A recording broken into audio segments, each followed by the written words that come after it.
వందల మంది యేసయ్యని వెంబడిస్తున్నారు. ఒక గుడ్డోడు యేసయ్య కోసం ఎదురు చూస్తున్నాడు. యేసయ్య వచ్చాడు అనే మాట విన్నాడు. ఎక్కడున్నాడో, ఏ రోడ్లో ఉన్నాడో, ఎంత దూరంలో ఉన్నాడో వీడికి తెలియదు.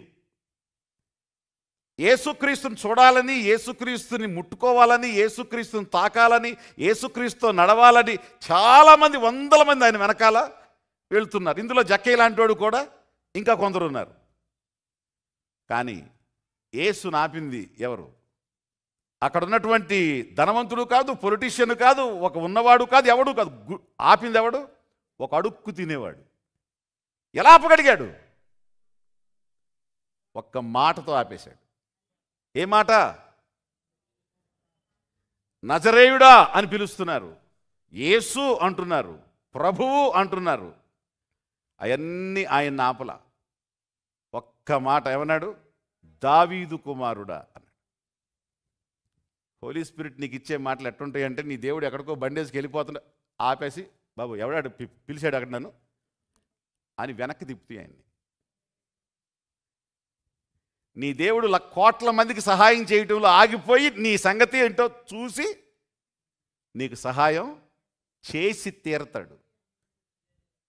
అలాంటి మాటలు ఇస్తాడు నీకు ఆత్మ. సోది మాటలు, సుత్తి మాటలు కాదు.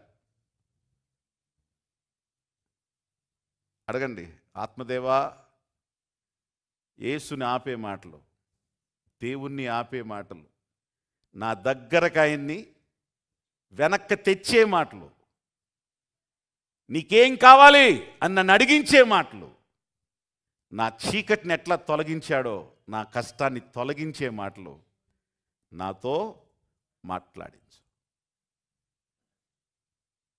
That's prayer. ఆత్మ ద్వారా వినండి.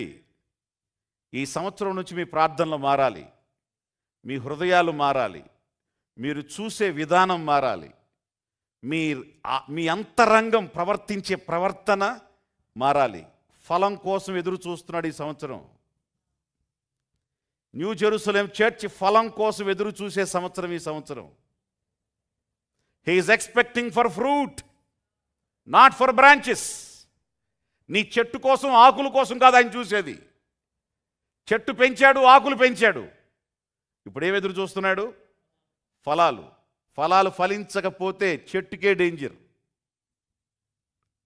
ఫలాలు ఫలించకపోతే చెట్టుకే డేంజర్. కాబట్టి ఫలాలు ఈ సంవత్సరం ఖచ్చితంగా ఫలించాలి. That's the reason the Holy Spirit is speaking. నీ ప్రార్థనా ఫలం మారాలి.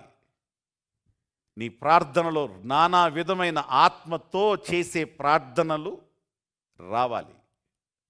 ఎవరికి స్తోత్రం. భక్తులు మీరు ఎవరు తీసుకున్నా ఆ మాటలు దేవుణ్ణి కట్టి పడేస్తాయి. ఆత్మ ఇచ్చే మాటలు దేవుణ్ణి ఏం చేస్తున్నాయి? ఆపేస్తున్నాయి. దేవునికి స్తోత్రం కలుగునుగాక.